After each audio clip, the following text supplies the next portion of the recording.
Bom, vamos lá. É hora de a gente começar mais um mergulho profundo no nosso material de estudo. Hoje, a nossa explanação vai direto para o rico universo da revista Resgatando a Essência da Adoração. E olha só, a ideia aqui não é só ficar repassando fatos históricos como se fosse um livro didático de escola, tá? A gente quer fazer uma jornada real, porque quando falamos em resgatar a essência, estamos falando daquela tentativa de alinhar as nossas atitudes, o nosso serviço e, principalmente, o nosso coração. É um processo contínuo para entender de verdade o que significa adorar. Então, bora focar e preparar a mente para embarcar nessa com a gente.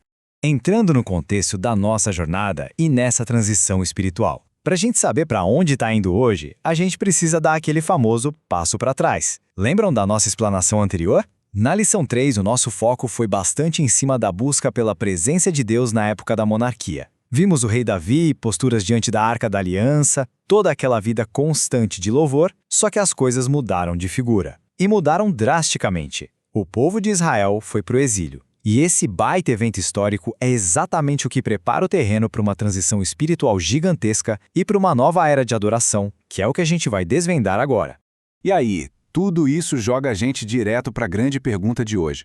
Como é que aquela busca por uma presença que parecia tão constante se transforma, de repente, na reconstrução suada de um altar? Essa é literalmente a ponte perfeita entre os conceitos da lição 3 e o nosso foco aqui na lição 4. Sabe, a chave virou. Não é mais só desfrutar de uma presença que já está ali, garantida. Agora o papo é arregaçar as mangas, suar a camisa e trabalhar pesado na restauração depois de um longo período de afastamento. Para isso, a gente precisa de um norte, uma verdadeira bússola para nos guiar no que o material chama de o caminho da adoração. É com esse direcionamento claro em mente que a gente lança oficialmente o nosso mergulho profundo no conteúdo principal de hoje. Ter um norte, um propósito bem definido, é essencial. Afinal, a verdadeira adoração exige exatamente isso, direção, especialmente quando a nossa grande missão é encontrar o caminho de volta depois de passar por um período onde parece que tudo se perdeu. Chegamos então em Restaurando o Altar, Adoração pós-exílio e o retorno do povo. Gente, o contexto histórico que embala este momento da lição 4 é fascinante. Imagina a cena. Os israelitas, depois de anos de cativeiro, finalmente estão voltando para casa. Mas calma lá, não é aquele cenário de festa com confete e tudo fácil não. Existe um trabalho colossal esperando por eles. O templo está em ruínas, o altar foi para o chão e a vida espiritual da nação está pedindo um socorro urgente. E aí que entra o abandono do templo e as prioridades distorcidas. Logo de cara, após o retorno, surge um baita conflito. O povo voltou para casa? Voltou. Mas, por incrível que pareça, a primeira coisa que eles fizeram foi simplesmente abandonar a reconstrução do templo de Deus. É mole. O motivo? Eles ficaram super ocupados construindo as suas próprias casas e se ajeitando no conforto enquanto a obra principal ficou largada. As prioridades ficaram de ponta cabeça e o foco, que devia ser espiritual, mudou completamente para o conforto pessoal imediato. Vamos mapear isso rapidinho para entender o fluxo. Fase 1 marca o tão sonhado retorno dos israelitas. Lindo! Mas aí vem a fase 2. O abandono do templo, como a gente acabou de falar. E é nessa hora que a fase 3 entra chutando a porta. O confronto do profeta Ageu, que dá aquele chacoalhão mais que necessário na nação. Em seguida, na fase 4, chegam os ensinamentos vitais de Esdras. Com as prioridades finalmente no lugar de novo, a gente alcança a fase 5, a restauração do altar, que vai culminar finalmente na fase 6, a restauração total do templo. Ou seja, é um processo claríssimo que vai daquela preguiça espiritual até o compromisso total. E para sair dessa inércia toda, precisava de liderança. Aí ganha destaque o zelo de Esdras, o restaurador do altar. Foi ele quem trouxe o povo de volta para a palavra de Deus e reacendeu de vez a chama da verdadeira adoração no coração de toda a nação. E Esdras assume um papel que é um verdadeiro divisor de águas. O cara é reconhecido como o grande restaurador do altar. E sabe o que é mais legal?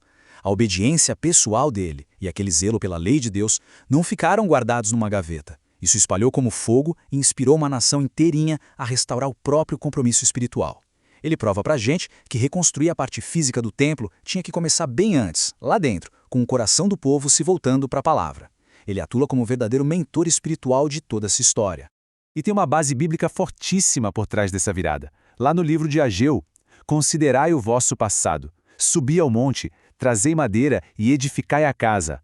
Dela me agradarei e eu serei glorificado, diz o Senhor. Uau!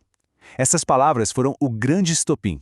Elas bateram de frente com o comodismo da galera e fizeram com que líderes, como nosso amigo Esdras, e todo o povo recalibrassem a rota, colocando Deus novamente no centro de tudo.